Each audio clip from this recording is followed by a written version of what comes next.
Chapter 12 partial differential equations, इसमें हमने separable partial differential equations पढ़नी है।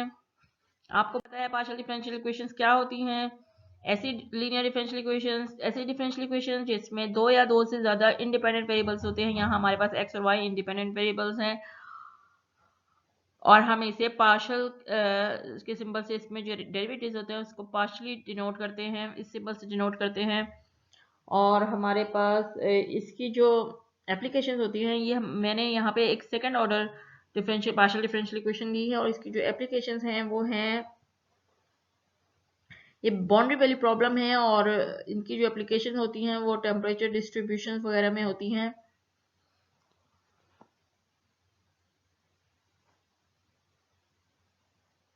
जो बाउंड्री वैल्यू प्रॉब्लम है इसको हम लीनियर पार्शियल डिफरेंशियल इक्वेशन से रिप्रेजेंट करते हैं। हमने चैप्टर 1 में पढ़ा था लीनियर डिफरेंशियल इक्वेशन क्या होती हैं, जिसमें हमारे पास कोफिशिएंट जो होते हैं वो, और ये फंक्शन जी भी, ये सब इंडिपेंडेंट वेरिएबल के फंक्शंस होते हैं, यानी कि यहाँ पे एक्स और वाई, और ये जो डेरिवेटिव्स जितने भी हमारे पास पार्शियल डेरिवेटिव्स हैं इनकी पावर 1 होती है, तो ये लीनियर डिफरेंशियल इक्वेशन होती है। और अगर ये जी जीरो हो तो हम इसे होमोजीनियस कहते हैं और अगर ये नॉन जीरो हो तो इसे नॉन होमोजीनियस कहते हैं। ये हमारे पास ये जो इक्वेशन नंबर 1 है हमारे पास linear second order partial differential equation है, इसका हाईएस्ट ऑर्डर 2 है।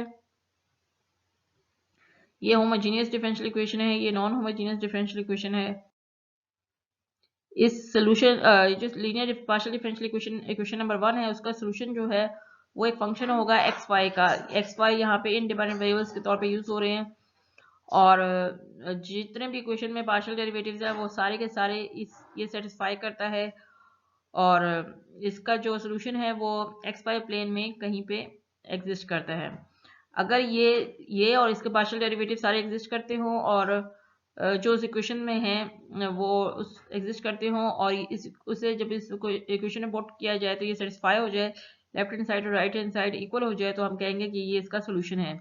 ये फंक्शन u इसका सोल्यूशन है और इसका जो सोल्यूशन होगा वो किसी एक्स वाई प्लेन में रिप्रेजेंट किया जा सकता है। नॉर्मली हमारे पास जो पार्शियल डिफरेंशियल इक्वेशन है उनके जनरल सोल्यूशन फाइंड करना इतना इजी नहीं होता और वो हमारी लिए इतनी रिक्वायर्ड भी नहीं होती, यूजफुल नहीं होती एप्लीकेशंस में, तो हम ज़्यादातर जो है पर्टिकुलर सोल्यूशन फाइंड करते हैं लीनियर पार्शियल डिफरेंशियल इक्वेशंस के।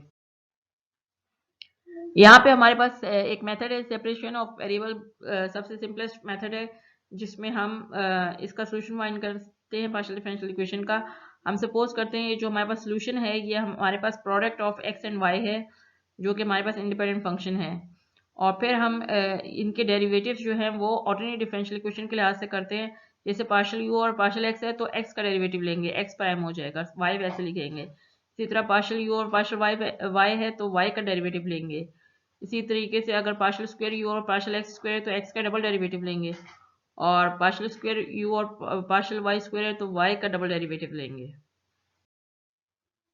सुपरपोजिशन प्रिंसिपल हमारे पास वैसे ही है जैसे हमारे पास ऑर्डिनरी डिफरेंशियल इक्वेशन का homogeneous differential equation, linear homogeneous differential equation के था, उसी तरीके से यहाँ पे भी है कि अगर u1 u2 uk हमारे पास homogeneous linear partial differential equation के सॉल्यूशंस हैं तो इनकी जो लीनियर कॉम्बिनेशन है वो भी homogeneous linear partial differential equation का सॉल्यूशन होगा। ये याद रखेंगे, ये सिर्फ होमोजीनियस के लिए, नॉन होमोजीनियस के लिए नहीं है ये। और इसको हम इस तरीके से भी लिख सकते हैं, अगर हमारे पास इनफाइनाइट सॉल्यूशंस हैं किसी होमोजेनियस लीनियर इक्वेशंस के तो इसको इस तरह समेशन फॉर्म में भी लिखा जा सकता है। फिर हमारे पास आ जाती है classification of partial differential second linear second order differential equation. ये हमारे पास एक linear second order differential equation है जिसमें जो कोफिशिएंट है वो कांस्टेंट है, यानी कि रियल नंबर्स हैं। तो हम इसको क्लासिफाई कर सकते हैं हाइपरबोलिक, पैराबोलिक या एलिप्टिक क्लास में। और ये जो ए बी सी हैं, ये ए जो है और बी और ये सी, ये सब सेकंड डेरिवेटिव पार्शियल डेरिवेटिव का के कोफिशिएंट है। ए जो है वो एक्स का partial square u over partial x square का, बी जो है partial square u over partial x partial y का कोफिशिएंट है, और सी जो है partial square u over partial y square का कोफिशिएंट है। और एटलीस्ट इन तीनों में से एटलीस्ट एक को नॉन जीरो होना चाहिए।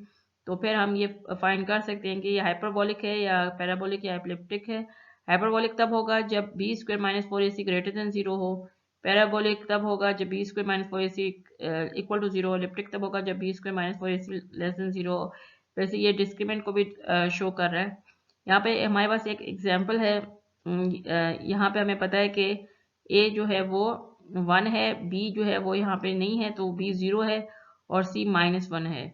अब इसे हम बी स्क्वायर माइनस 4ac में पुट करते हैं और ये हमारे पास ग्रेटर देन 0 आ जाता है। तो इसका मतलब है ये जो डिफरेंशियल इक्वेशन है, पार्शियल डिफरेंशियल इक्वेशन, ये हाइपरबोलिक है और ये सोल्यूशन फाइंड करने में हमें और उसकी साइड कंडीशन में ये काफ़ी हेल्पफुल होती है।